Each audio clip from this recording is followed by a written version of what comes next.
سمجھ رہے تھے کہ جی ہم نے تو عمران خان کی کہانی اور عمران خان کا قصہ ہمیشہ کے لیے ختم کر دیا ہے۔ اب تک جو کچھ کیا ہے وہ الٹا ہی پڑا ہے۔ عمران خان صاحب کو جتنا گرانے کی کوشش کی ہے اتنی ہی ناکامی ہوئی ہے، اتنی ہی منہ کی کھانی پڑی ہے۔ اتنی خواتین تھی جیلوں میں بند کیا گیا کہ ہم ان کو توڑ لیں گے، ان کا ہم ووٹ بدل لیں گے۔ یہی سوچا تھا نا کہ عمران خان ٹوٹ جائے گا، یہی سوچا تھا نا کہ عمران خان کو گرا لیں گے، پی ٹی آئی بھی بالکل بکھر کے رہ جائے گی، پی ٹی آئی کو امیدوار نہیں ملے گا، پی ٹی آئی کی مقبولیت گر جائے گی۔ جب خان جیل میں ہوگا روز یوٹیوب پہ لائیو خطاب نہیں آئے گا، ٹیلی ویژن پر نام لینے پر پابندی ہے، تصویر چلانے پر پابندی ہے، ویڈیو چلانے پر پابندی ہے، ٹکر بھی نہیں عمران خان کا چل سکتا، تو عمران خان بالکل ماضی کا حصہ ہو جائے گا، ذکر نہیں ہوگا اور کہانی ختم، چیپٹر کلوز۔ لیکن کسی کو معلوم نہ تھا کہ یہ بھی سب کرنے کے بعد کچھ حاصل نہیں ہونا۔ میں نے کل سیالکوٹ میں اور گوجرانوالہ جا کر دیکھا، میں جس بھی شخص کے پاس گیا ہوں 70% لوگوں نے مجھ سے یہ کہا کہ وہ عمران خان کو ووٹ دیں گے۔ کئیوں سے پوچھتا تھا، جواب ملتا تھا قیدی نمبر 804، اس کا نام لینے پر پابندی ہے، ایاک نعبد و ایاک نستعین، اور میں یہ حلفاً کہہ رہا ہوں 70% لوگ گوجرانوالہ شہر میں۔ اور یہ کل کا دن کون سا دن تھا؟ یہ وہی دن تھا کہ جب نواز شریف صاحب نے وہاں پر جلسہ کیا۔ السلام علیکم معزز خواتین و حضرات، میں ہوں علی ممتاز آپ کے ساتھ ایک اور ویلاگ لے کر۔ آج میں آپ کو بتانے جا رہا ہوں کہ اب الیکشنز میں تقریباً 3 دن باقی رہ گئے، اور الیکشن کمیشن آف پاکستان کی طرف سے جو طے شدہ وقت ہے الیکشن کیمپین کو ختم کرنے کا وہ 6 فروری رات 12 بجے تک ہے۔ تو یہ وہ وقت ہے کہ جب ووٹر اپنا ذہن بنا چکا ہوتا ہے، فیصلہ کر چکا ہوتا ہے کہ کس کو ووٹ دینا ہے۔ اور پھر ان دنوں میں جا کر لوگوں کی رائے جاننا اور بھی ضروری تھا، کیونکہ یہ 3 فیصلے آئے عمران خان صاحب کے خلاف، ایک سائفر کا، پھر توشہ خانہ، اور جو کل حد ہی پار ہو گئی، جس میں ایک ایسی بدترین مثال قائم کر دی گئی ہے کہ جس کی کہیں پر کوئی مثال نہیں ملتی ہے، اس سے پہلے کبھی ایسا نہیں ہوا، اور وہ ہے عدت میں نکاح کا کیس اور اس کا فیصلہ۔ تو میں نے ان دنوں میں جا کر لوگوں سے بات کی اور مختلف حلقوں میں گیا ہوں، اور ان سے میں نے پوچھا کہ وہ کس کو ووٹ دینے جا رہے ہیں، کس کو پسند کرتے ہیں، اور ان فیصلوں کو لے کر کیا ان کی رائے بدلی ہے، اور ان فیصلوں پر وہ کیا رائے دے رہے ہیں۔ اچھا، سب سے پہلے تو آپ کو بہت اچھی طرح سے معلوم ہے نا کہ سن 2022 9 اپریل سن 2022 سے لے کے اب تک کیا ہوا ہے، کیا کچھ نہیں ہوا۔ پاکستان تحریک انصاف کی حکومت گرائی گئی۔ پاکستان تحریک انصاف کی حکومت گرانے کے بعد ہی فوری طور پر خطرے کی گھنٹیاں ان کے لیے بج گئیں کہ جو اقتدار میں جا کے بیٹھے اور یہ سمجھ رہے تھے کہ جی ہم نے تو عمران خان کی کہانی اور عمران خان کا قصہ ہمیشہ کے لیے ختم کر دیا ہے، اور پی ڈی ایم مطمئن ہو گئی کہ جی ہمیں منسٹریز مل گئیں، ہم پرائم منسٹر بن گئے، ہم کوئی فورن منسٹر بن گیا، چیف منسٹر بھی اپنے بیٹے کو بنا دیا، اور ان کے لیے سب اچھے کی رپورٹ تھی اور خبریں تھیں ان کے لیے، اور ہر طرح سے ان کے لیے سہولت کاری بھی ہو رہی تھی۔ لیکن ان کو یہ معلوم نہ تھا کہ اس دن سے لے کر، اور یہ اب تک کی یہی صورتحال ہے کہ اس دن سے لے کے اب تک جو کچھ کیا ہے وہ الٹا ہی پڑا ہے۔ عمران خان صاحب کو جتنا گرانے کی کوشش کی ہے اتنی ہی ناکامی ہوئی ہے، اتنی ہی منہ کی کھانی پڑی ہے۔ اب سب سے پہلے تو جب یہ رجیم چینج ہوئی، اس کے بعد ہم نے دیکھا کہ عمران خان صاحب جب باہر نکلے، جلسے کرنا شروع کیے، تو اتنی عوام نکلی کہ شاید اتنی مقبولیت تو عمران خان صاحب کی پہلے بھی نہیں تھی کہ جتنا کہ اس دفعہ مقبولیت دیکھنے کو ملی۔ پھر اس کے بعد ہم نے دیکھا کہ 25 مئی کو کیا ہوا کہ جب عمران خان صاحب نے کہا کہ جی وہ پشاور سے آئیں گے اور پھر اسی طرح ملک کے مختلف حصوں سے قافلے آئیں گے۔ اب اس وقت پنجاب میں حکومت تھی حمزہ شہباز کی، تو اپنی مرضی کے لوگوں کو لگا دیا گیا تھا، پولیس میں بھی، اور پھر اسی طرح اسپیشل برانچ میں بھی اپنی مرضی کے لوگ تھے، یعنی کہ پوری جو ایڈمنسٹریشن تھی نا وہ مٹھی میں تھی۔ اور لاہور میں جو کچھ ہوا، جو اس وقت ہی آپ کو یاد ہوگا کہ ڈاکٹر یاسمین راشد کی گاڑی کے ساتھ ہوا، ان کی گاڑی پر ڈنڈے چلائے گئے، ان کی گاڑی کے شیشے توڑے گئے، ایک بزرگ خاتون گاڑی میں موجود، لیکن کوئی پرواہ نہیں کی گئی، اور جو کچھ کیا گیا وہ حد درجے کی ضلالت تھی، ڈھٹائی تھی، گھٹیا پن تھا۔ اور پھر اسی دن میں نے یہ بھی دیکھا کہ لاہور میں ہی یہاں لبرٹی پر بھی فیملیز تھیں، پڑھے لکھے لوگ تھے، ٹھیک ہے، کوئی ہاتھ میں ڈنڈا سوٹا نہیں تھا۔ اس وقت تو یہ تھا نا کہ جی سارے ممی ڈیڈی ہیں، برگر ہیں، یہی کہا کرتے تھے نا رانا ثناء اللہ۔ نواز شریف صاحب تو اب بھی یہ کہتے ہیں کہ جی یہ ممی ڈیڈی ہیں، تو وہ خیر پتہ نہیں ان کے منہ سے کیسے نکل گیا کہ ان کی بیٹی تو کچھ اور کہتی ہے۔ ان کی بیٹی مریم نواز تو کہتی ہیں جی ان پر پابندی لگنی چاہیے، یہ دہشت گرد جماعت ہے، یہ دہشت گرد تنظیم ہے یہ۔ تو بہرحال وہ 25 مئی کا معاملہ، اور پھر اس میں آپ نے دیکھا کہ جیسے جیسے عمران خان صاحب اسلام آباد پہنچ رہے تھے تو کتنی بڑی تعداد میں لوگ اسلام آباد میں ان کا استقبال کرنے کے لیے وہاں پر موجود تھے۔ جو لوگ لاہور سے قافلے کی صورت میں نہیں پہنچ سکے تھے وہ پھر مختلف روٹ سے ہوتے ہوئے اسلام آباد پہنچے، اور پھر عمران خان صاحب نے 26 مئی کی صبح وہاں پر جا کر احتجاج کو یا اس مارچ کو انہوں نے کال آف کیا، اور اچھا فیصلہ تھا۔ اسمبلیوں سے استعفیٰ دے چکے تھے، بہت سے لوگوں کا یہ کہنا تھا کہ جی اسمبلیوں سے استعفیٰ کیوں دیا، ان کو نہیں دینا چاہیے تھا۔ میری نظر میں اسمبلیوں سے استعفیٰ دینا بالکل درست فیصلہ تھا۔ اس کی وجہ یہ تھی کہ اس اسمبلی میں بیٹھ کے اس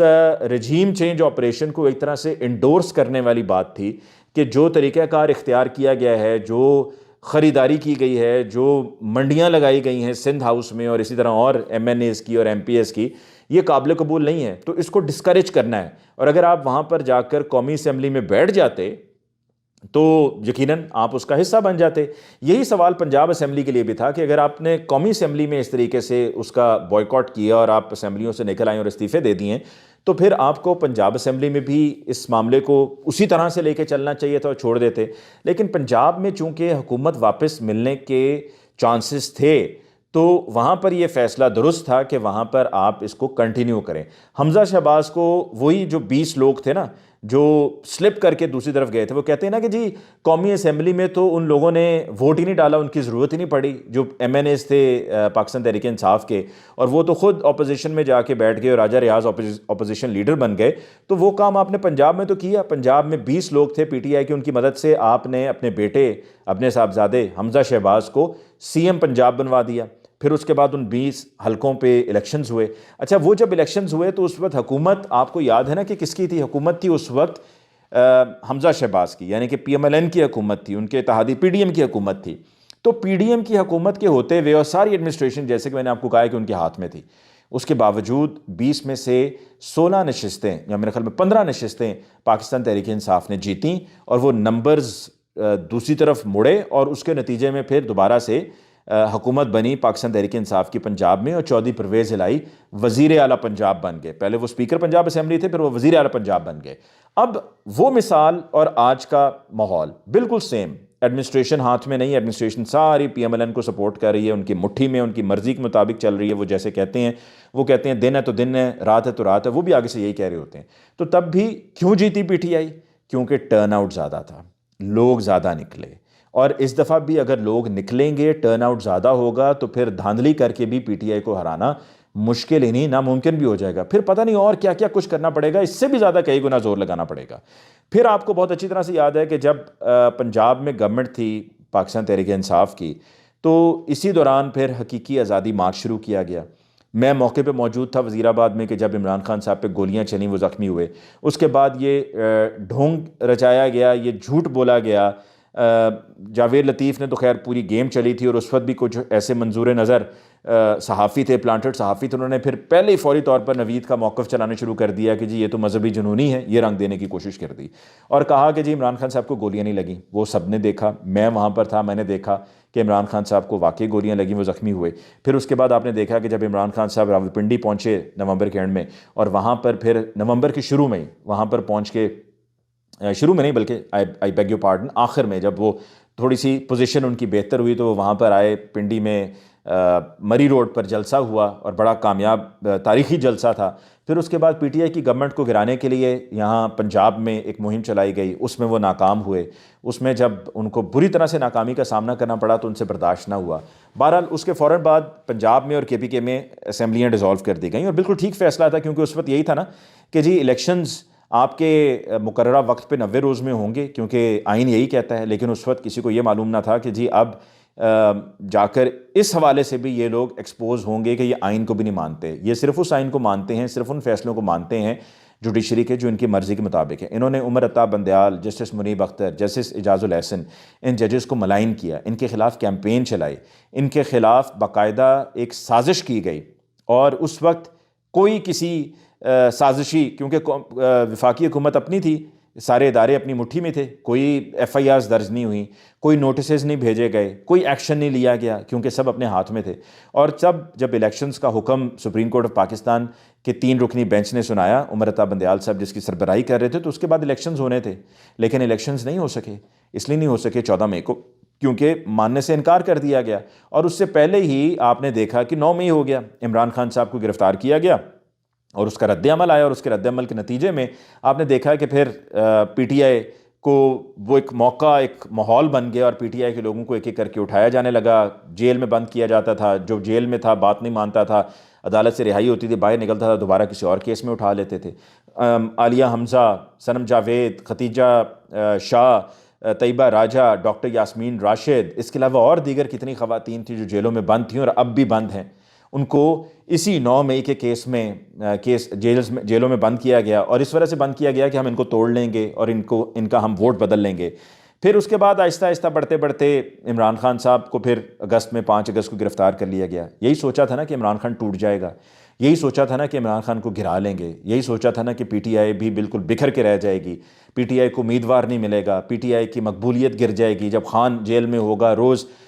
یوٹیوب پہ لائیو خطاب نہیں آئے گا، ٹیلی ویژن پر نام لینے پر پابندی ہے، ٹیلی ویژن پہ تصویر چلانے پر پابندی ہے، ٹیلی ویژن پہ ویڈیو چلانے پر پابندی ہے، ٹیلی ویژن میں ٹکر بھی نہیں عمران خان کا چل سکتا، تو عمران خان بالکل ماضی کا حصہ ہو جائے گا، اینڈ کہیں بس ذکر نہیں ہوگا اور کہانی ختم، چیپٹر کلوز۔ لیکن کسی کو معلوم نہ تھا کہ یہ بھی سب کرنے کے بعد کچھ حاصل نہیں ہونا، اور عمران خان کی مقبولیت وہیں رہے گی بلکہ مزید بڑھتی جائے گی۔ یہی صورتحال ہے ان 3 کیسز کے فیصلوں کے بعد۔ الیکشن سے پہلے جو اس کو بوسٹر لگا کے سنایا گیا، وہ اس لیے سنایا گیا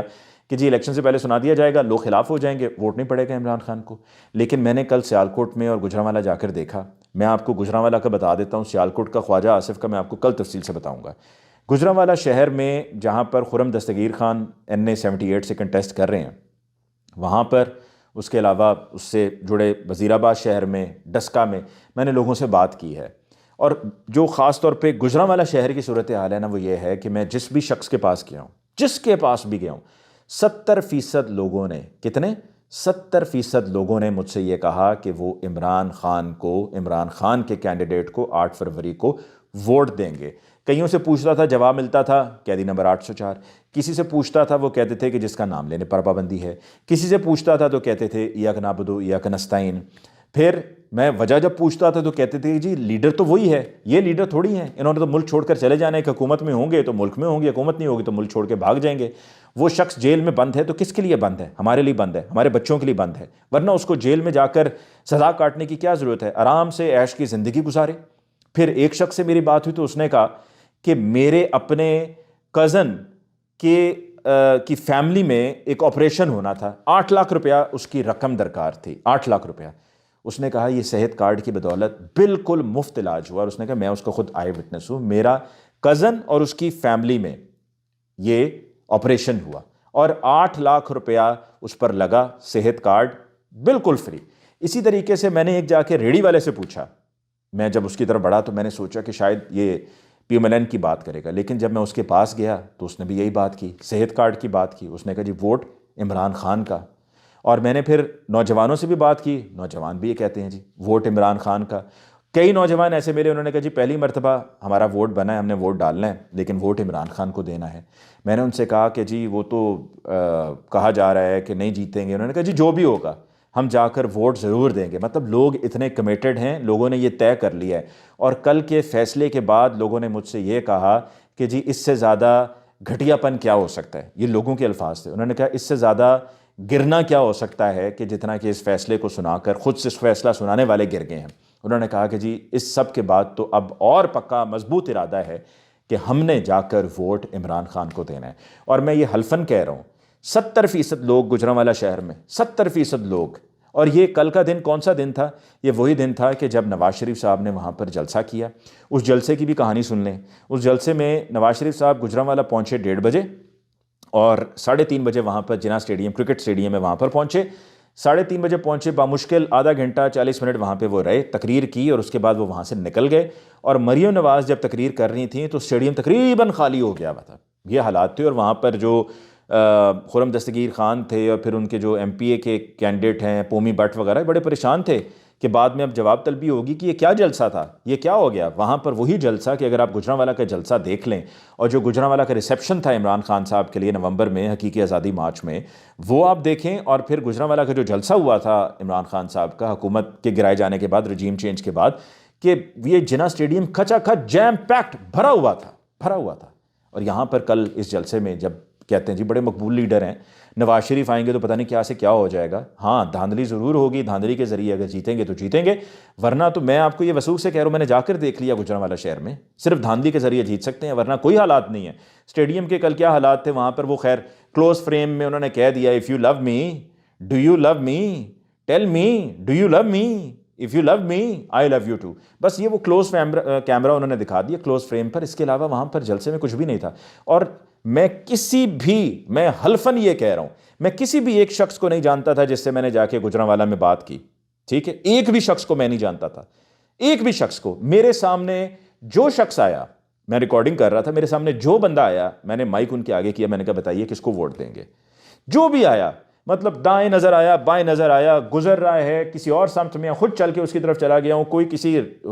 ریسٹورنٹ میں کونے میں لگ کر کہیں بیٹھا ہوا ہے، میں اس کے پاس چلا گیا ہوں کہ بھائی آپ بتا دو، جس کو بھی مرضی ووٹ دینا بتا دو. کسی نے کہا پی ایم ایل این، لیکن 70% لوگوں نے کہا پاکستان تحریک انصاف. مطلب انبلیویبل. گجرانوالہ شہر کو تو سمجھا جاتا تھا کہ سیالکوٹ ہو، گجرانوالہ ہو، لاہور ہو، یہ تو پاکستان مسلم لیگ نواز کے پی ایم ایل این کے یہ گڑھ ہیں، لیکن 70% لوگ، اور میں ان میں سے ایک کو بھی نہیں جانتا تھا. اور خدا کی قسم سے میں نے وہ جو غریدہ فاروقی جو ہے نا، انہوں نے جس طریقے سے سروے کیا تھا نا، میں نے وہ سروے نہیں کیا کہ جس میں لوگوں کو کھڑا کر کے سمجھا رہا ہوں کہ دیکھیں میں آپ سے سوال پوچھوں گا، میں مائک آپ کی طرف کروں گا، آپ نے مجھے بتانا ہے آپ کس کو ووٹ دیں گے. میں نے کچھ ایسا نہیں کیا. میں نے لوگوں کے سامنے جو آیا، ایک مرتبہ رول پہ ہے کیمرہ، یعنی کہ ریکارڈنگ پہ ہے کیمرہ، تو جب وہ سیگمنٹ مکمل ہوا تو رکتا تھا، ورنہ نہیں. اور بہت سے لوگ ایسے بھی تھے جو مجھے کہتے تھے کہ جی نہیں بتانا، یا ووٹ اس دفعہ دینا ہی نہیں ہے، ارادہ ہی نہیں ہے، کوئی پسند ہی نہیں ہے. ان سے بھی جب ریکارڈنگ کبھی ختم ہوئی نا، تو ایک ریڈی والا تھا، میں اس کے پاس سے بعد میں گزرا ریکارڈنگ ختم کر کے، تو میں نے کہا ہاں بھائی اب تو بتا دو کیمرہ بند ہے، کس کو ووٹ دینا ہے؟ تو اس نے کہا عمران خان.